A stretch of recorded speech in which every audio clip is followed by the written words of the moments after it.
En el nombre del Padre, del Hijo y del Espíritu Santo. Amén.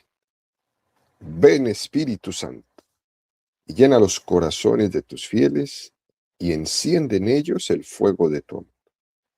Envía tu Espíritu Creador, y se renovará la faz de la tierra. Estamos estudiando el Catecismo de la Iglesia Católica, su tercera parte, la vida en Cristo. Segunda sesión, los 10 mandamientos. Capítulo segundo, amarás a tu prójimo como a ti mismo.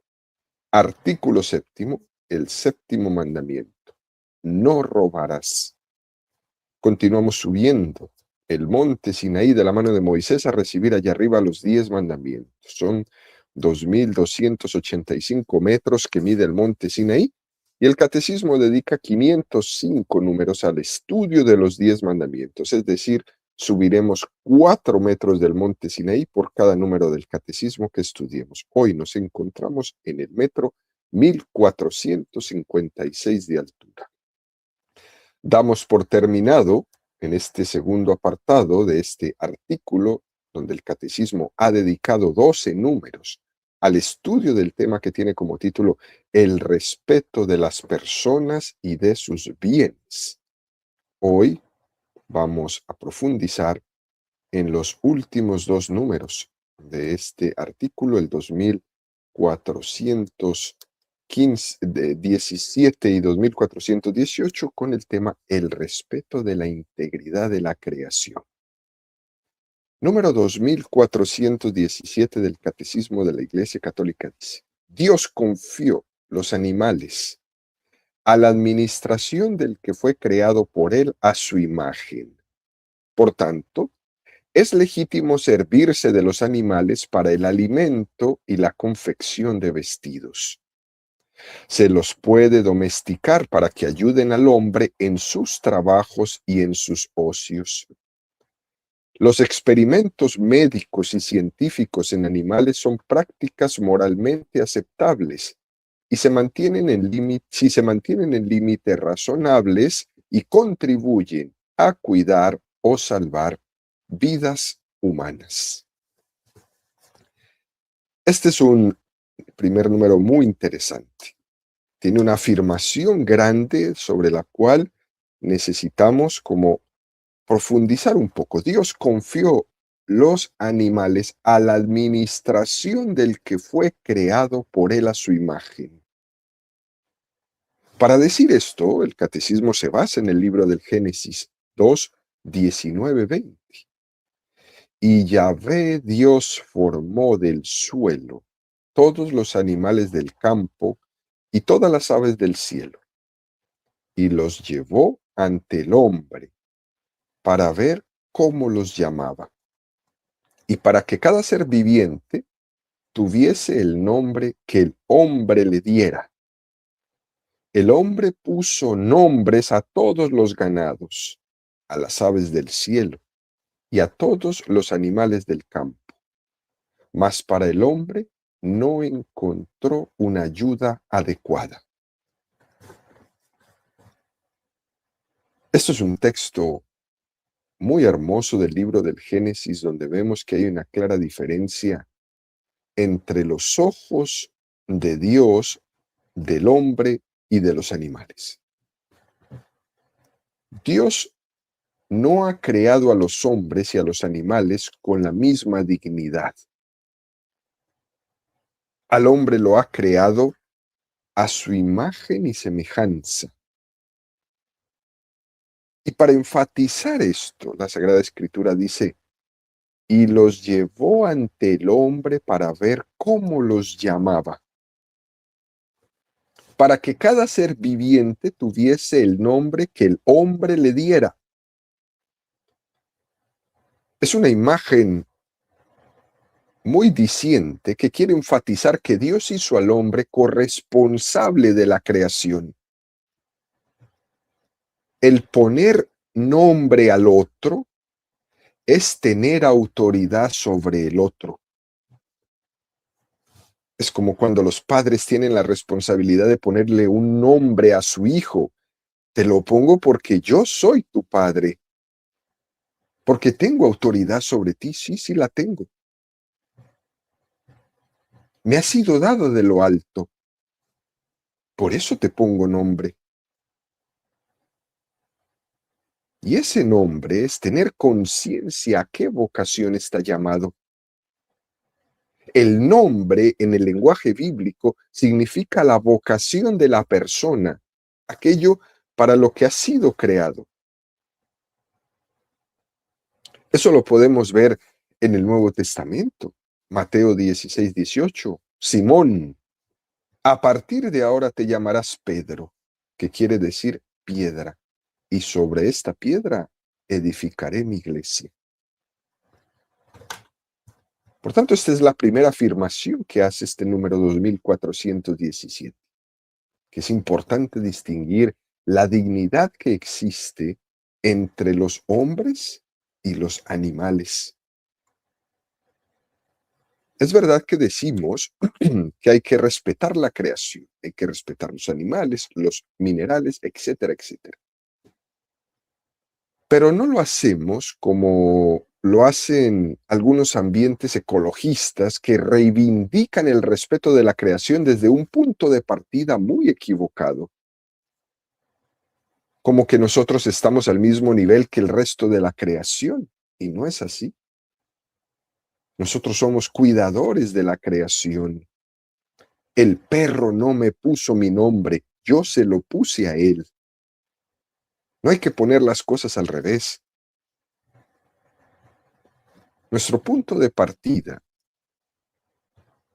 tiene que ser el creerle a Dios como Él hizo la creación y no nosotros voltear esa creación.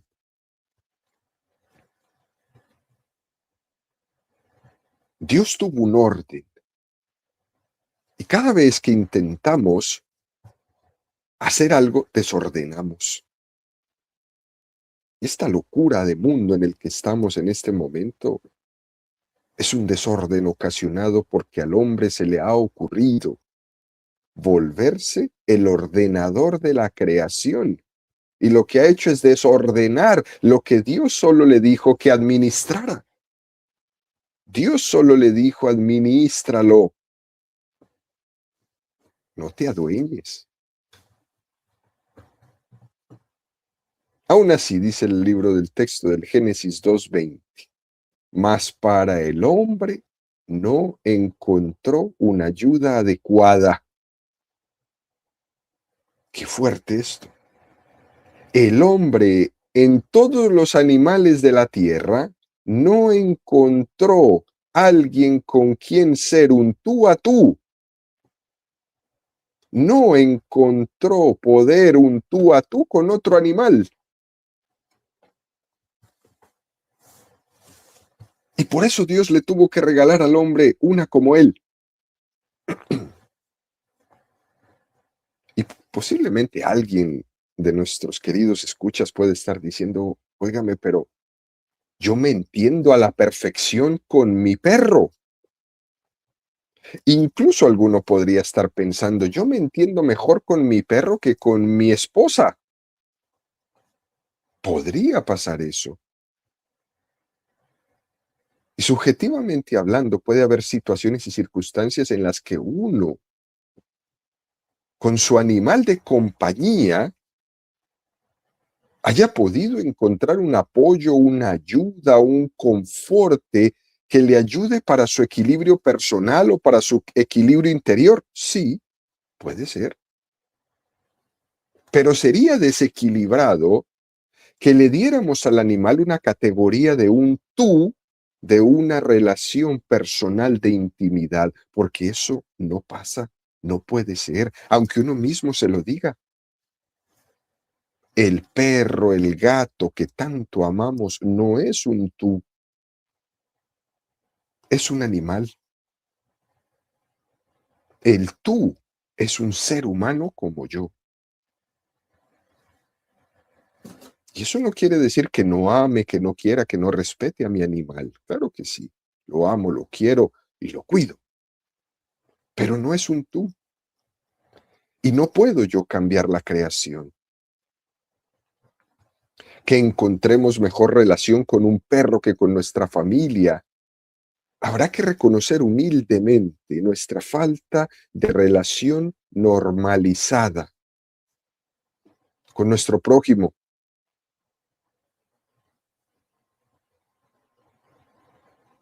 Eso habría que analizarlo.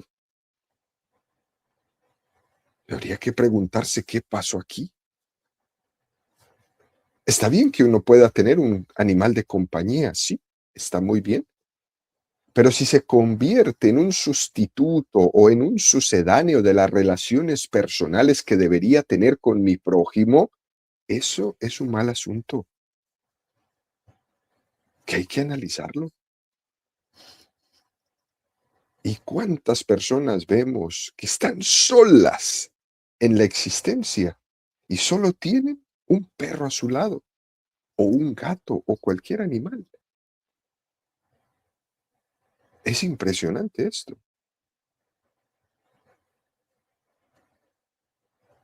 En la medida que uno se vea con una carencia, lo primero, y es importante reconocerla, y humildemente partir de esta dependencia y ver cómo el Señor nos la va sanando, pero hay que partir de reconocerlo. Si he tenido o he desarrollado en mi vida una relación más fuerte con mi perro, con mi gato, con un animal que con un ser humano, humildemente tengo que reconocer que necesito un poco de ayuda. El Concilio Vaticano II, en la Constitución Pastoral que ya hemos mencionado tantas veces, Gaudium et Spes, alegría y esperanza, en el número 24, hizo una afirmación muy interesante que decía: el hombre es el único ser de la creación que Dios ha querido por sí mismo. Esto no quiere decir que Dios no quiera el resto de la creación, pero el hombre lo quiere por sí mismo. Dios no habla con las estrellas, habla contigo. Dios no tiene una relación con el agua, la tiene contigo. Dios se reveló a ti. Escogió un hombre, no escogió un animal para revelársele, escogió a Abraham.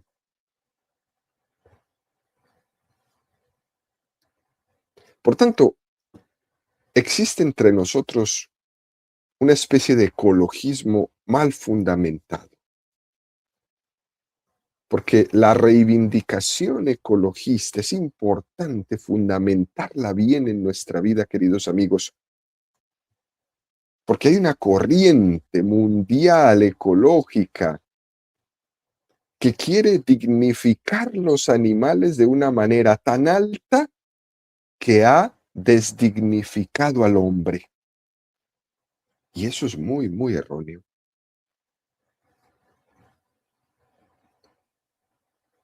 Luego dice el catecismo en este número 2417, por tanto es legítimo servirse de los animales para el alimento y la confección de vestidos. Nosotros los cristianos católicos no somos animistas. Existen religiones de tipo animista que piensan que el espíritu, que Dios mismo está presente en los animales y les da un carácter sagrado, como aparece, por ejemplo, en muchas religiones orientales. Algunas religiones animistas, los monjes, por ejemplo, cuando van caminando, van barriendo primero el suelo antes de pisar, no sea que puedan pisar y matar algún animalito en el suelo. O el tema de las vacas sagradas en la India, por ejemplo, que no pueden ser sacrificadas mientras un gran número de la población muere de hambre. Nosotros creemos que podemos y debemos servirnos de los animales para el alimento. Claro está, de una manera digna, de una manera controlada, de una manera regulada, pero los animales nos los ha dado Dios para que nos sirvan de alimento. Igual las hierbas del campo. Por tanto, hay una visión equivocada que es la que tiene su raíz filosófica y teológica de comprender la creación también como una especie de panteísmo. Esos que piensan que toda la naturaleza es Dios. De la misma forma que el politeísmo es la creencia en muchos dioses, el panteísmo es la creencia de que todo es Dios. Incluso se llega a recurrir a algún texto bíblico para sacarlo del contexto y pretender justificar el panteísmo, que todo es Dios. Y ese texto es Hechos 17:28. En él vivimos, nos movemos y existimos. Luego, el aire es Dios, la naturaleza es Dios, el agua es Dios, y nos volvemos en panteístas. Y eso no es así, porque hay una diferencia muy clara entre la criatura y el creador.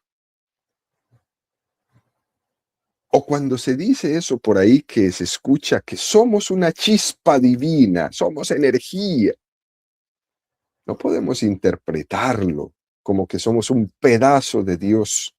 Hay que tener cuidado de no rozarnos con esta cultura animista, queridos amigos, porque nos vamos contagiando de eso.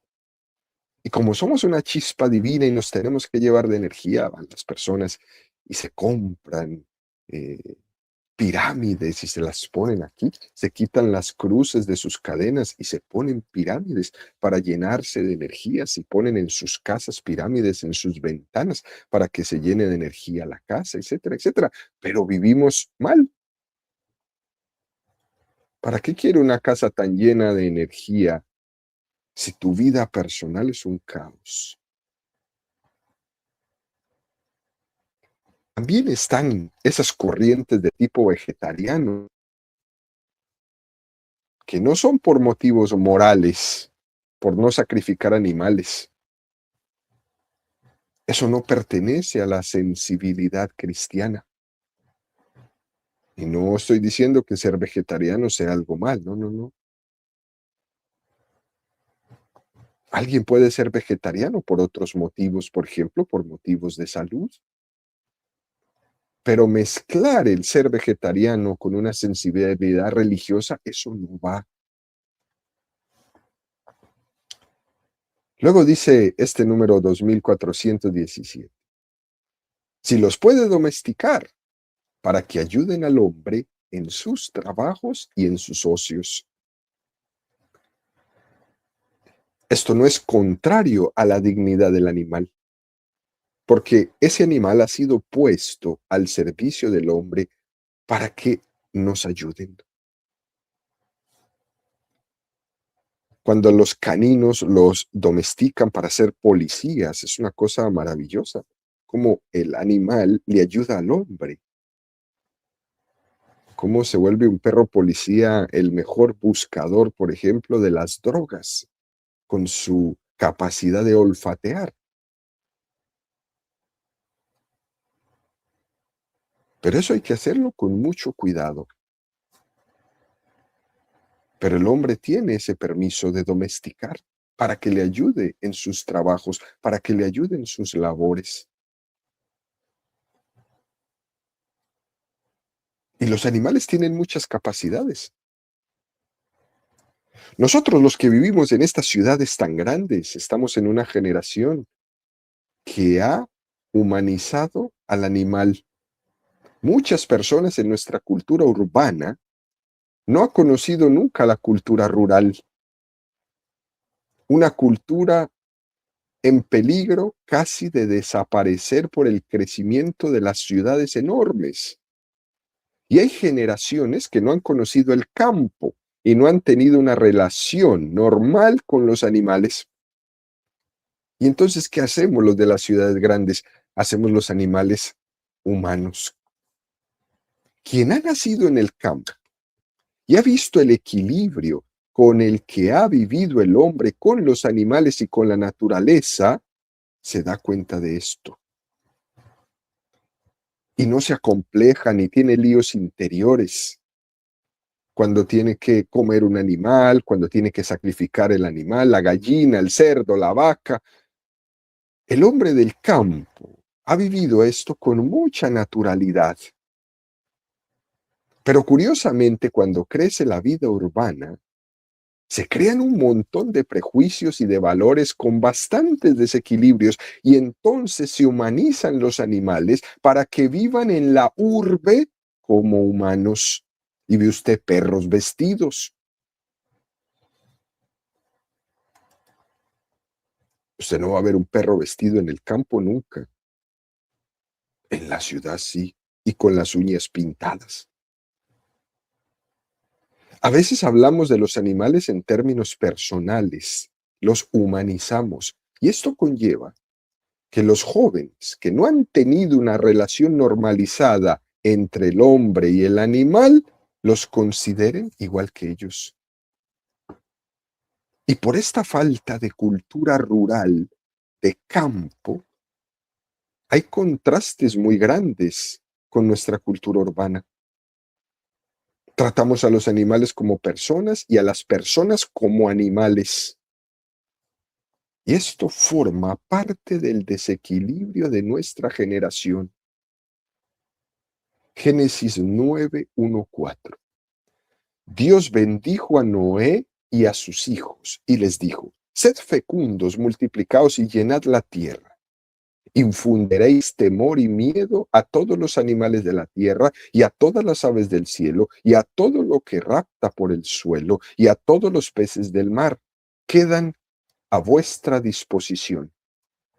Todo lo que se mueve y tiene vida os servirá de alimento. Todo os lo doy. Lo mismo que os di la hierba verde. Solo dejaréis de comer la carne con su alma, es decir, con su sangre. Vuelve a hacer referencia a una autoridad dada por Dios al hombre sobre la naturaleza, sobre los animales, para poder domesticarlos y ponerlos a su servicio. Y cuando tenga hambre, poderlos comer, respetando ciertamente siempre su dignidad. Luego continúa este número 2417 y dice: los experimentos médicos y científicos en animales son prácticas moralmente aceptables si se mantienen en límites razonables y contribuyen a cuidar o salvar vidas humanas. Si recuerdan ustedes, queridos amigos, en el quinto mandamiento hablamos que los experimentos científicos son legítimos en la medida que son respetuosos con la vida humana. Con este mismo argumento se habla aquí de límites razonables, porque podría existir una serie de experimentos relacionados con los animales que no son razonables y por tanto son un pecado. No los podemos permitir. Experimentar por experimentar con los animales, no, nunca. O con un ensañamiento en contra de los animales, eso tampoco.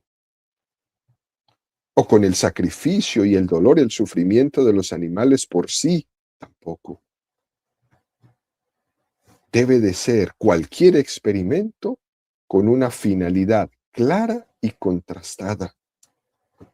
Siempre para el bien, nunca para el mal. Y es legítimo sacrificar los animales para el alimento de la vida humana. Para eso nos los dio Dios. Cuando el hombre tenga hambre, los animales fueron creados para eso. Pero no para maltratarlos. Si tenemos hambre, los comemos. Si no la tenemos, no. Respetamos. Esto es muy, pero muy importante tenerlo claro. Porque para eso nos los dio Dios.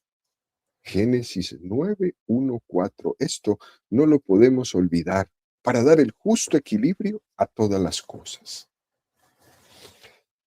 Luego el catecismo da Un paso más y terminamos este artículo con el número 2418 que dice: es contrario a la dignidad humana hacer sufrir inútilmente a los animales y sacrificar sin necesidad sus vidas. Es también indigno invertir en ellos sumas que deberían remediar más bien la miseria de los hombres.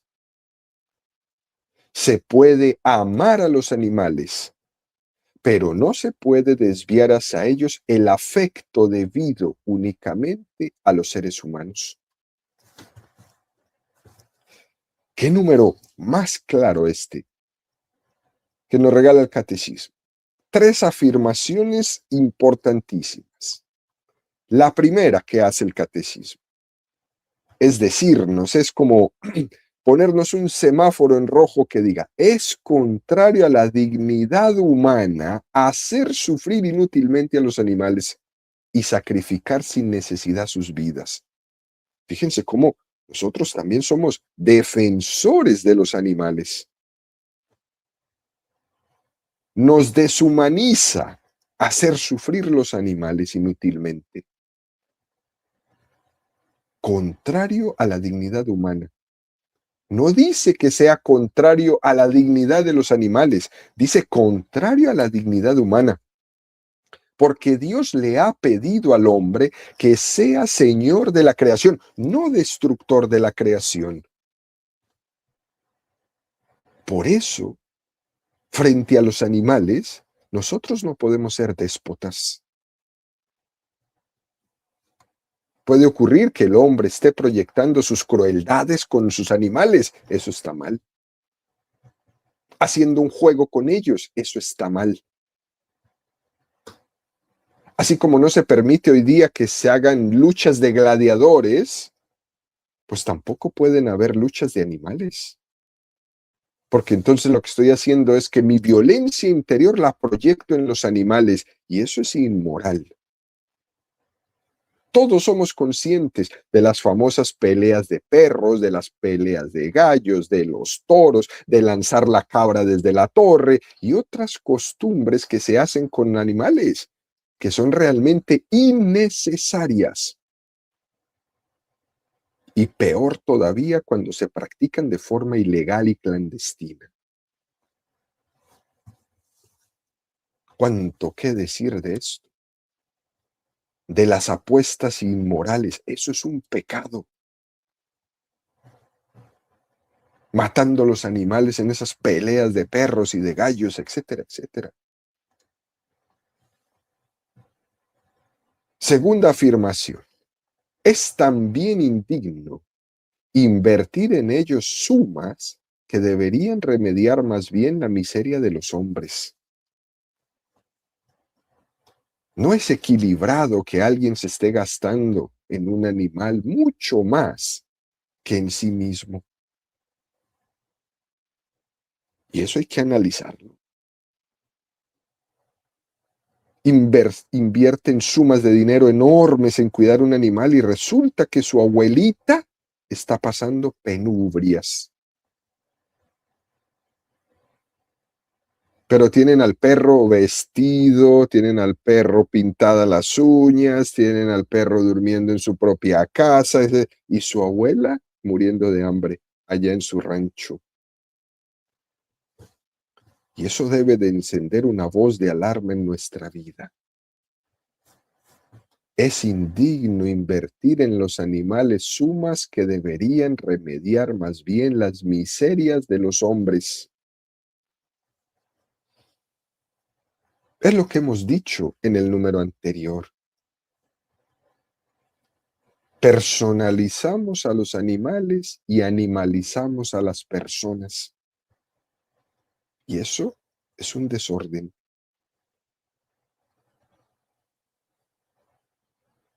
Aunque tenemos que decir que los animales los tenemos que cuidar con toda dignidad.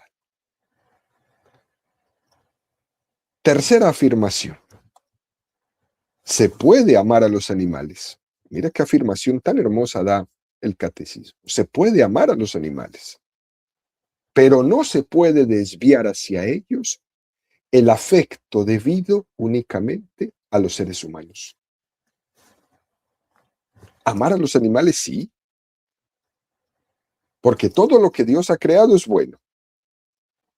Pero no olvidemos que en los animales no tenemos un interlocutor, no hay un tú a tú. Es posible que lleguemos a poner mucho afecto en ellos. Incluso hay personas que a mí en lo personal me han preguntado, ¿en el cielo voy a poder estar con mi perrito? Y este tipo de personas hacen estas preguntas porque no se imaginan su felicidad sin su perro. Y hay algo que está muy desviado ahí. Esa pregunta, ¿qué me dice? Que hay un desequilibrio en esa relación, que está esta persona tapando su falta de una relación normal con una persona y la ha puesto toda en un animal.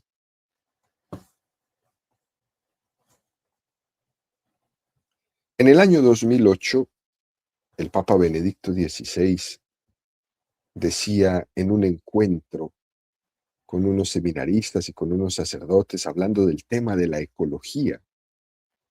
Y el Papa Benedicto XVI decía que era muy importante que los creyentes entendiéramos que Él es el mismo, el Dios creador y el Dios redentor.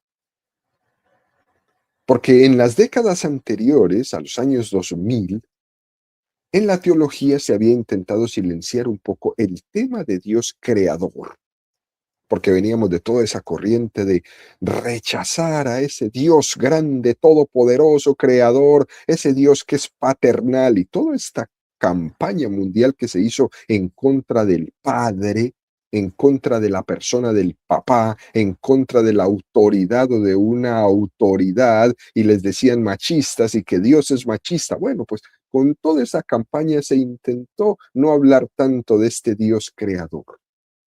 Y el Papa decía que era muy importante que insistiéramos en esto, que Dios es creador y ese mismo Dios creador es redentor, porque fundamenta la dignidad de la creación y el deber moral de tener un respeto y un equilibrio ecológico, y que no, entendiendo ese dominad la tierra del libro del Génesis como una justificación para ningún abuso, sino que lo que nosotros cristianos católicos debemos entender, ese término someter, dominad la tierra, es como un término de ser custodios de la creación, que fuéramos capaces de desarrollar sus dones, que fuéramos capaces de colaborar con la obra de Dios, de forma que los dones de la creación fueran valorados y no pisoteados y destruidos. Y que en eso nos tenemos que convertir nosotros. Y ponía el ejemplo de los monasterios. Como siempre, al lado de un monasterio, en toda la tradición de la iglesia, siempre se hacen y se construyen pequeños oasis de la creación.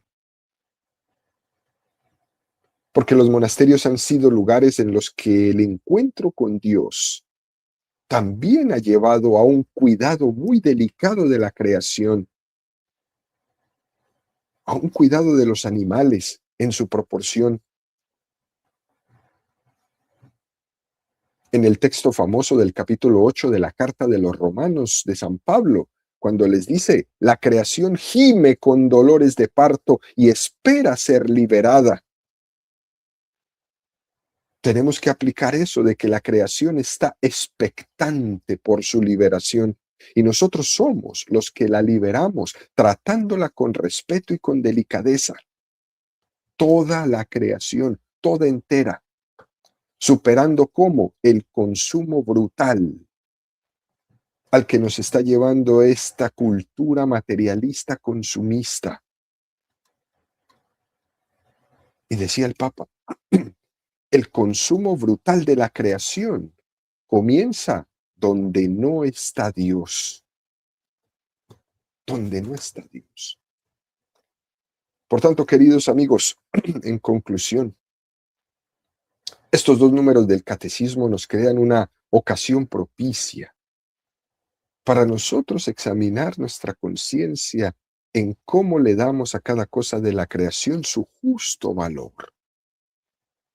Y desde ahí, amar y respetar todo lo que nos ha sido dado para ser administradores de él.